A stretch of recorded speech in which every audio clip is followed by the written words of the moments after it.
A young medical student approached them, her eyes bright with recognition. "You're Michelle Anderson," she exclaimed. "We studied your case in medical school. You're the reason I decided to specialize in community healthcare. I want to make sure every patient gets the care they deserve." Back home that evening, Michelle found an envelope in their mailbox. It contained an invitation to speak at a national healthcare conference. Anthony peeked over her shoulder as she read it. "Are you going to tell our story again?" he asked. Michelle hugged her son close. "I'll tell our story as many times as it takes," she said, "because it's not just about what happened to us anymore. It's about all the changes that happened after. It's about how speaking up against something wrong can lead to something right." Later that night, as Michelle tucked Anthony into bed, he had one more question. "Mom, do you think things are really different now?" Michelle thought about the new legislation, the changed policies, the medical students learning from their experience, and all the families who would never have to go through what they did. "Yes, baby," she said softly. "Things are different. And they'll keep getting better because now people know they have to speak up when they see something wrong." Sometimes the hardest moments in our lives become the ones that help other people the most. As she turned out the light, Michelle's phone buzzed with a message. It was from a mother in another state who had faced discrimination at her local clinic. "I remembered your story," the message read. "I spoke up just like you did. Thank you for showing us how to be brave."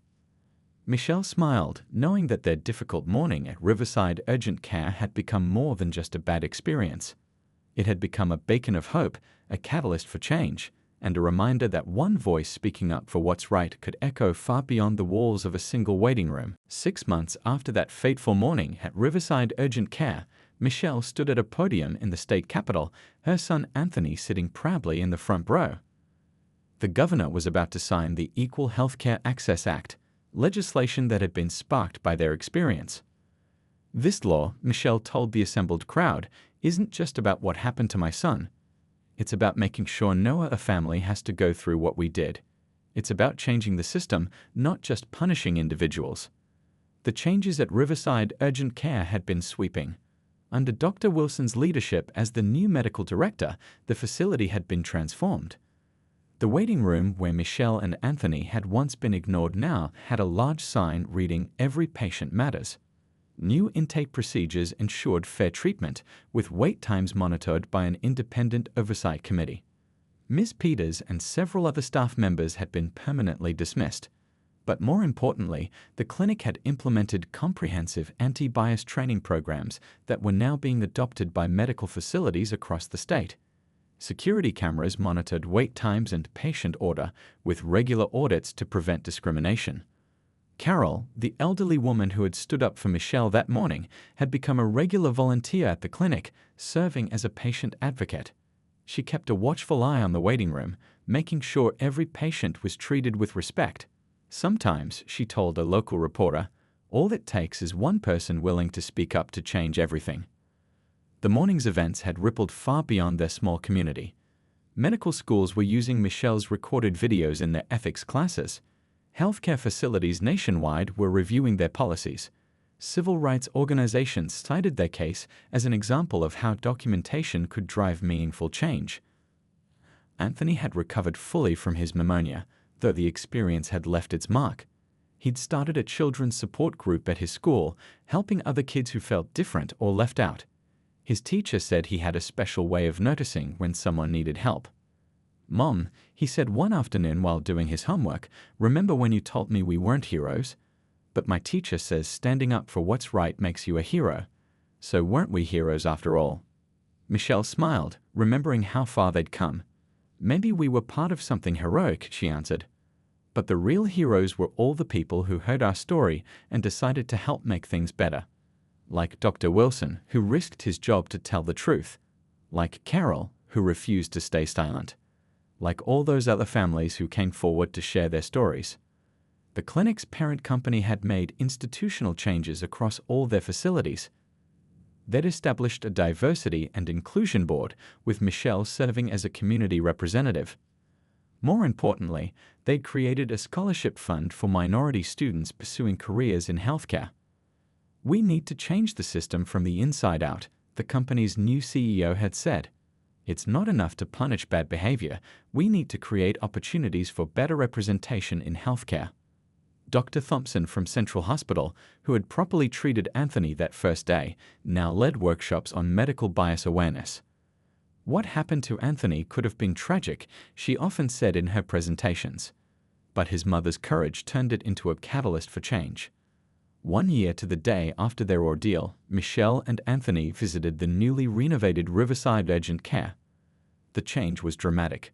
The staff was diverse, the atmosphere welcoming. In the waiting room, a wall displayed the clinic's new mission statement, "Compassionate Care for All." Dr. Wilson greeted them warmly. "You wouldn't believe the difference," he told Michelle.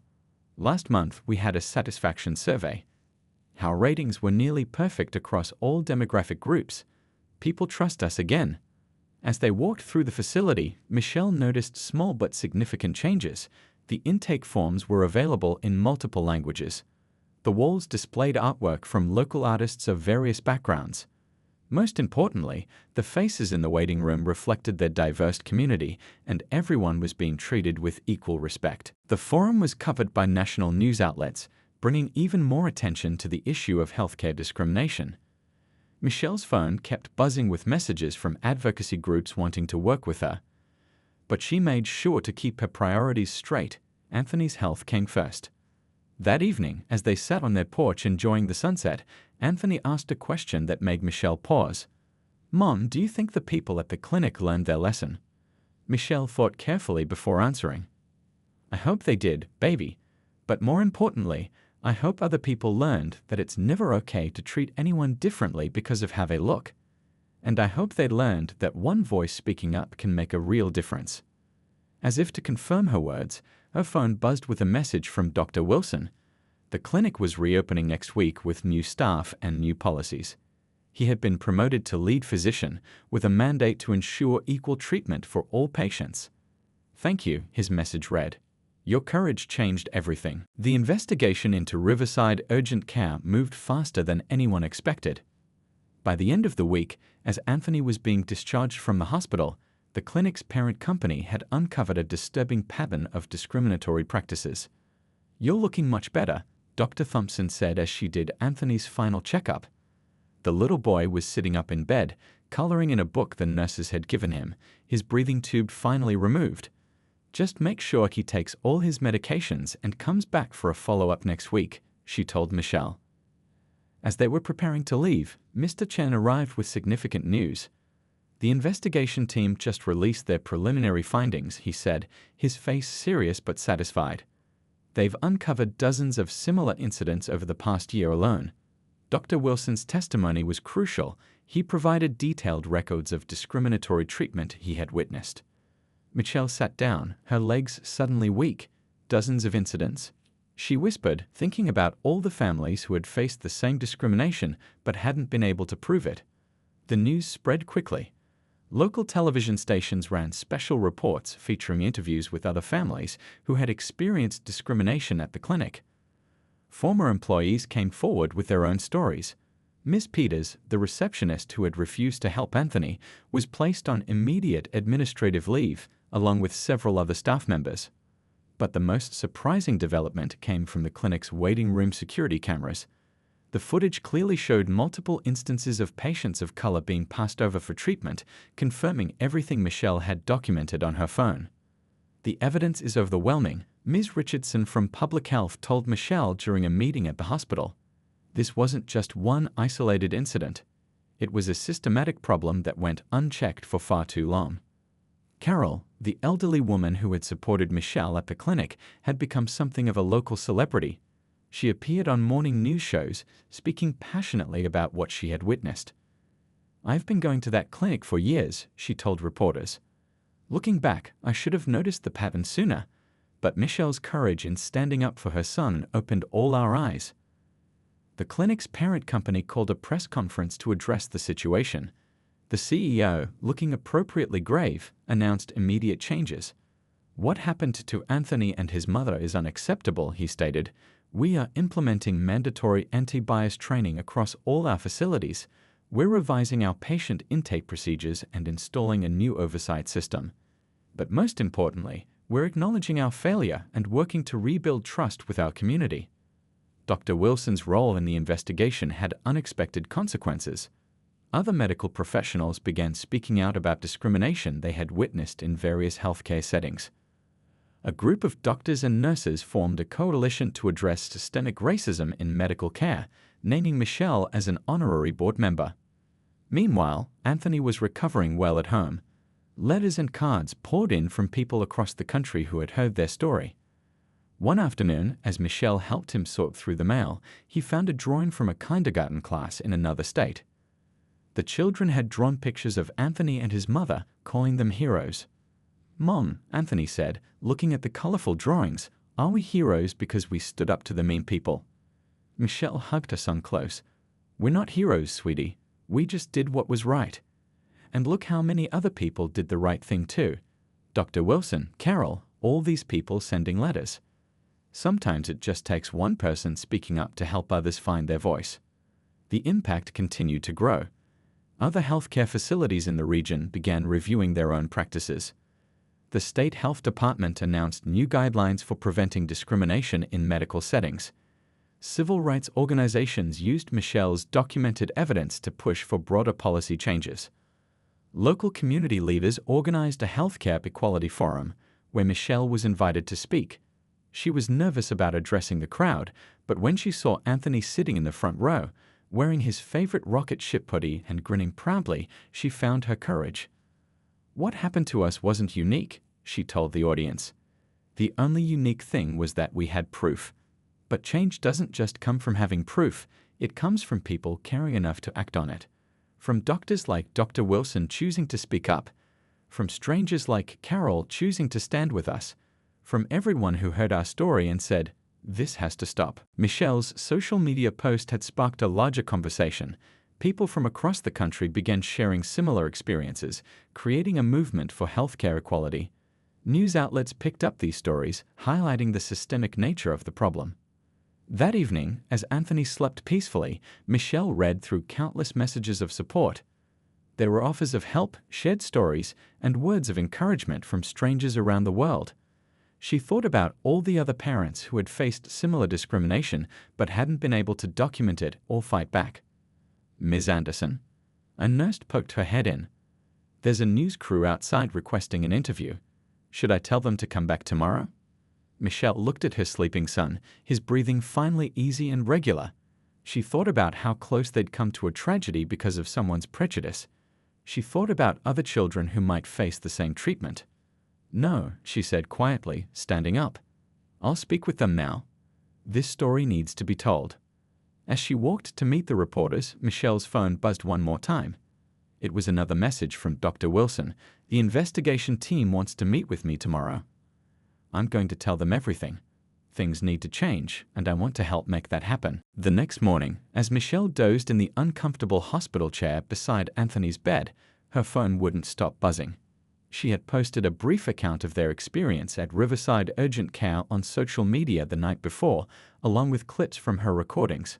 By sunrise, the post had gone viral. "Mom, your phone keeps making noise," Anthony said weakly from his bed, his voice clearer than it had been yesterday thanks to the proper medical care he was finally receiving.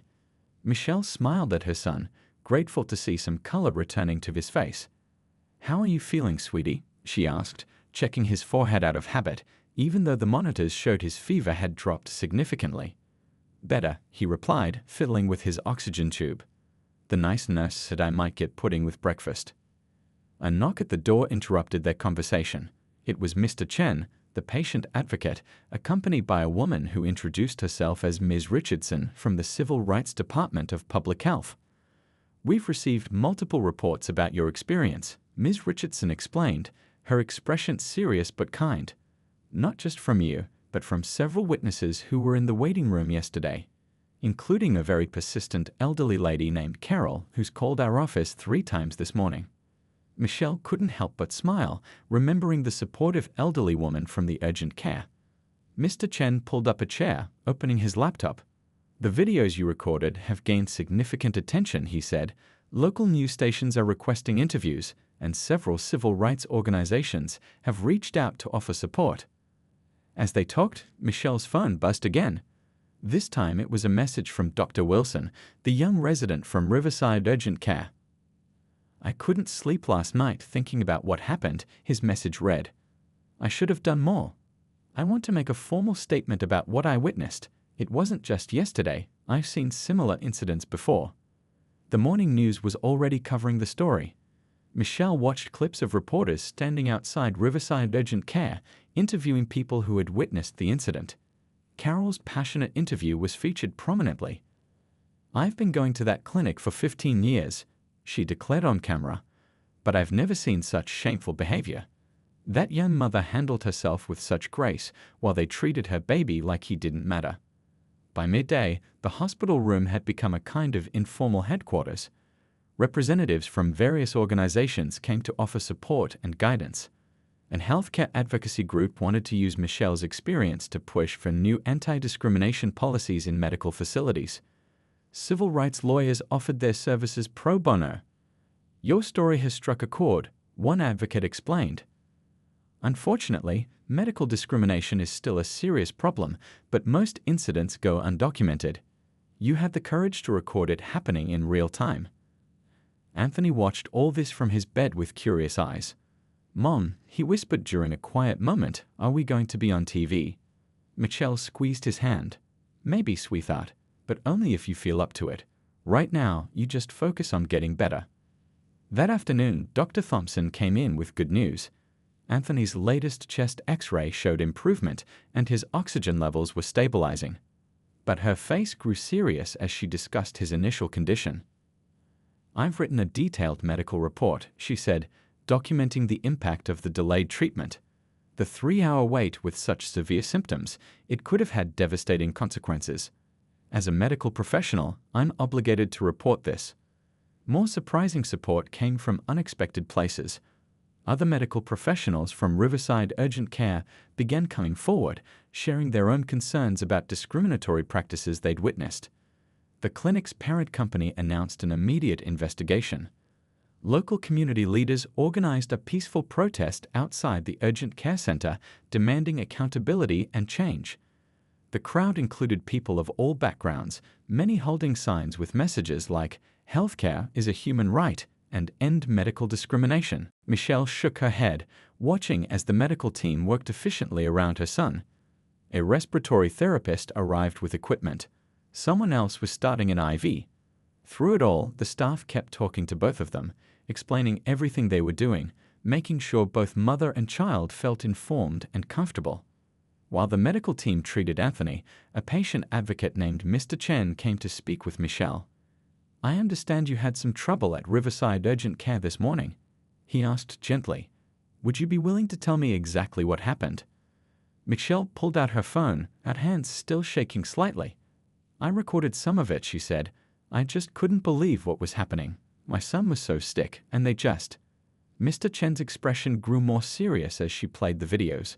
He took detailed notes, occasionally asking clarifying questions. "This is completely unacceptable," he said finally. "Would you be willing to file a formal complaint? There are several organizations that should hear about this, and I can help you contact them." Meanwhile, Dr. Thompson returned with the test results. "Anthony has a severe case of pneumonia," she explained. "His oxygen levels are dangerously low, which explains the lethargy and difficulty breathing. We need to admit him right away. I'm honestly troubled by how long he was made to wait for care." As Michelle sat beside her son's hospital bed later that afternoon, watching him finally rest comfortably with proper medication and oxygen support, she realized that their ordeal from that morning wasn't over. In fact, it was just beginning. She looked at her phone, at the videos she'd recorded, at Carol's phone number, and at the card Mr. Chen had given her. What happened to them wasn't right, and she knew she couldn't let it go unanswered. Not just for Anthony, but for every other family who might face the same discrimination. Michelle's heart raced as she made the hardest decision of her morning. With her phone still recording and her sick son leaning against her, she looked directly at the security guard. "We're leaving," she said, her voice clear and strong. "But not because you're forcing us out. We're leaving because my son needs real medical care, and he clearly won't get it here." Several patients in the waiting room had their phones out now, recording everything. The elderly woman who had stood up for Michelle earlier was already on her phone, apparently talking to local news. The young doctor who had noticed them earlier, Dr. Wilson, suddenly reappeared in the waiting room, this time moving with purpose. "Wait," he called out, his face showing genuine concern. "I'm one of the resident doctors here. Let me at least check his vital signs before you go." But Miss Peters quickly interrupted, her voice sharp as a knife. "Doctor, this woman has been causing a disturbance. Security is handling the situation." Dr. Wilson looked torn, his medical training clearly conflicting with the clinic's authority structure. He glanced at Anthony, whose breathing had become even more labored, then at his supervisor who had just emerged from one of the examination rooms. The supervisor gave him a stern look, and Dr. Wilson's shoulders slumped in defeat. "I'm so sorry," he whispered, barely audible, as Michelle and Anthony walked past him toward the exit. The elderly woman followed them out to the parking lot. "Dear, you need to take him to Central Hospital's emergency room. It's only 10 minutes from here. I'm Carol, by the way, and I'm happy to be a witness to everything that happened in there." She quickly wrote down her name and phone number on a scrap of paper. Michelle's hands shook as she helped Anthony into the car. The morning had turned warm, but her son was shivering more than ever. As she started the engine, she noticed several people from the waiting room had come outside, some still recording, others writing down the clinic's information and taking pictures of the building. The drive to Central Hospital felt like the longest 10 minutes of Michelle's life. Every labored breath from the backseat made her press the gas pedal a little harder. She kept talking to Anthony, trying to keep him engaged. "Stay with me, baby. We're almost there. Keep talking to Ma." "I'm tired, Mom," he whispered, his voice weaker than she ever heard it. "Everything hurts." Michelle blinked back tears, focusing on the road ahead. She wouldn't let her baby see her cry. Not now. She needed to be strong for him. The emergency room entrance at Central Hospital came into view like a beacon of hope. Michelle pulled up to the emergency drop-off zone, and before she could even get out of the car, 2 nurses were already approaching, apparently noticing Anthony's condition through the car window. "He's been running a high fever," Michelle explained as they helped Anthony onto a wheelchair. "He's having trouble breathing." The urgent care clinic wouldn't. Her voice broke, but the nurses were already in motion, their focus entirely on her son's medical needs. "How long has he been like this?" one nurse asked while checking Anthony's temperature. Her eyes widened at the reading.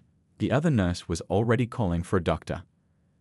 "The fever started last night," Michelle explained, following them inside. "We were at Riverside Urgent Care for 3 hours this morning, but they wouldn't see us. They just made us wait while other patients." 3 hours. The nurse interrupted, her professional demeanor cracking for just a moment to show shock and disbelief. With a fever this high. Things moved quickly after that. Within minutes, Anthony was in an examination room with Dr. Thompson, a kind-faced emergency physician who listened intently to his breathing. The contrast between this treatment and their experience at the urgent care center was striking. "His oxygen levels are concerning," Dr. Thompson said, quickly ordering several tests. "We need to start him on breathing treatments right away." "Michelle, has he ever had pneumonia before? If you won't leave voluntarily, we'll have to escort you out," she announced, her voice cold. "We reserve the right to refuse service to anyone who creates a disturbance." Michelle looked around the waiting room at the faces of other patients, some sympathetic, some uncomfortable, some angry on her behalf. She looked at her son, his usually bright eyes now dull with fever, his breathing becoming more labored by the minute. In that moment, she made a decision that would change not just this morning, but the entire future of Riverside Urgent Care. Standing at the front desk for the 4th time that morning, Michelle could feel her son Anthony trembling against her side. The waiting room had grown busier, but she no longer cared about making a scene. Her child's health was all that mattered now. "My son's fever is getting worse," Michelle said, her voice firm but controlled. "He's having trouble breathing, and we've been waiting for almost 3 hours while people who came after us have been seen. I need someone to look at him now." The receptionist, Miss Peters, barely glanced up from her computer screen. "As I've told you before," she said, her voice dripping with barely concealed contempt, "you'll have to wait your turn. We have procedures here." A nurse standing nearby, shuffling through some papers, pretended to be absorbed in her work. Michelle noticed how she turned slightly away, as if afraid to get involved.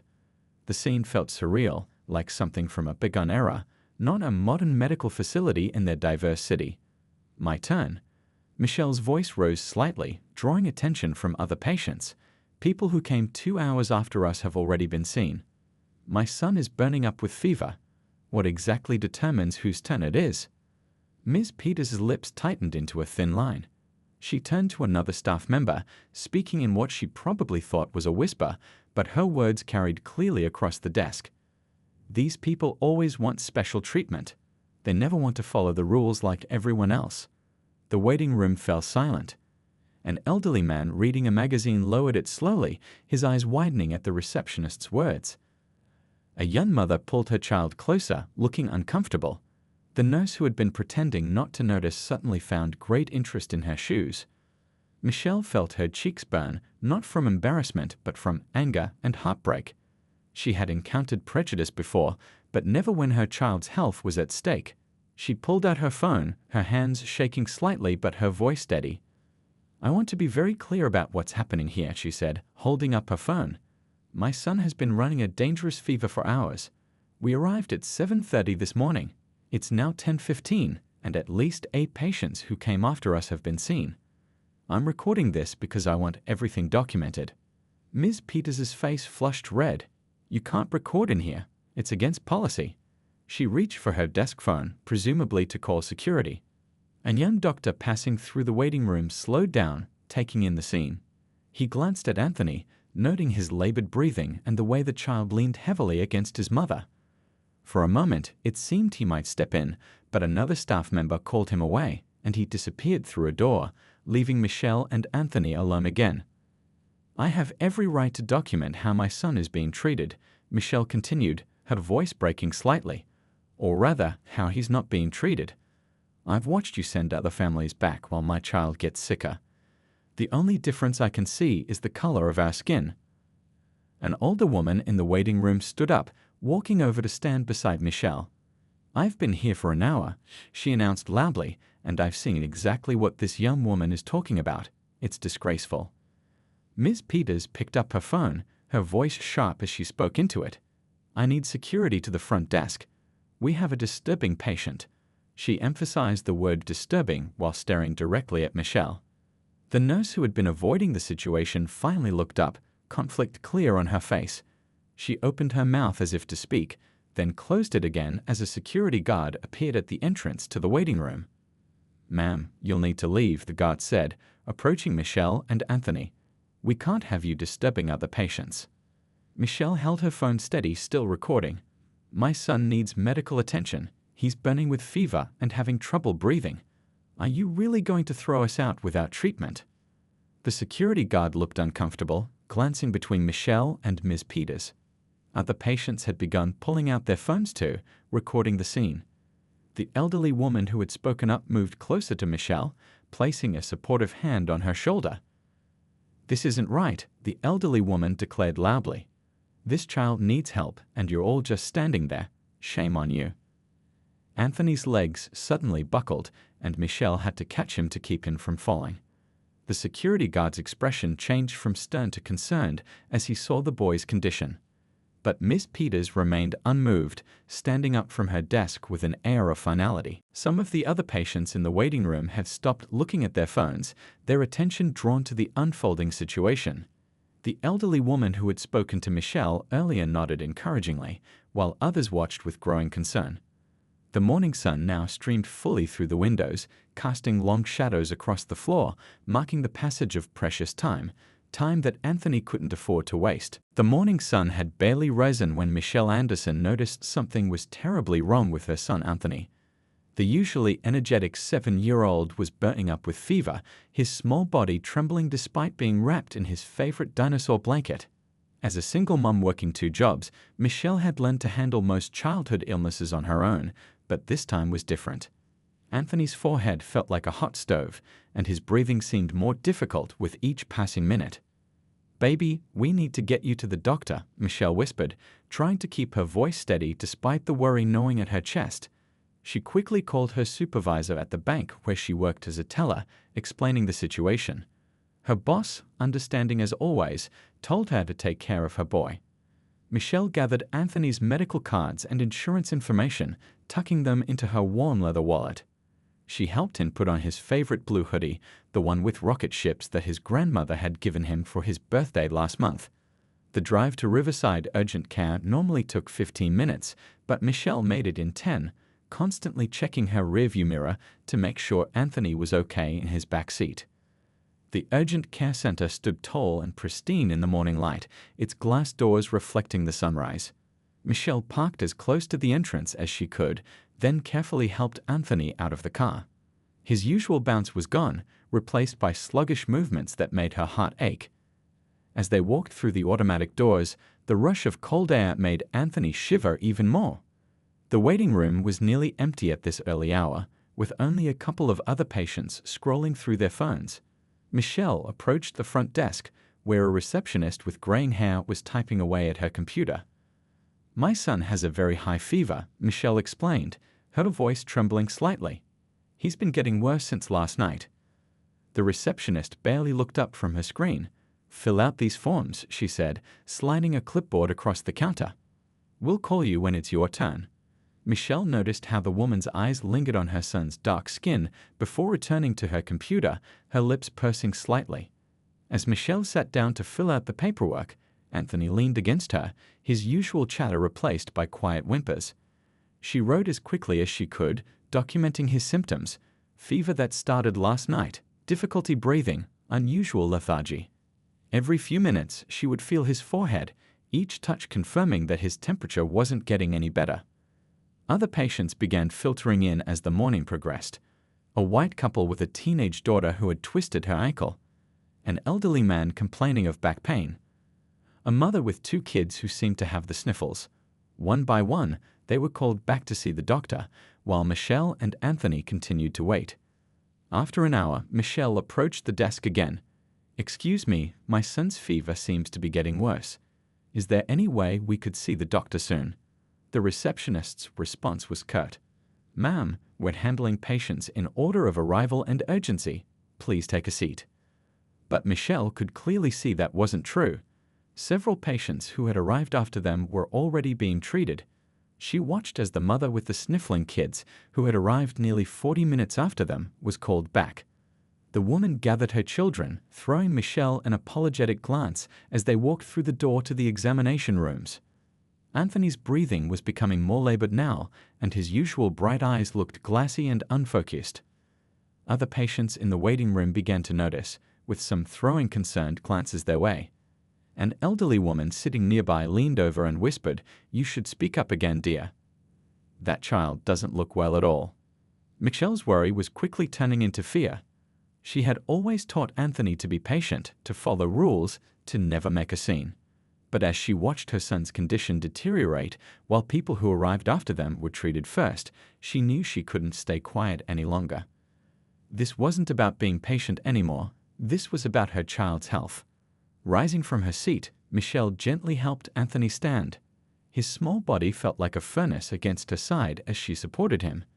With determined steps, she approached a front desk once more, her heart pounding but her voice steady. This time, she wouldn't be dismissed so easily. Her son's life might depend on it.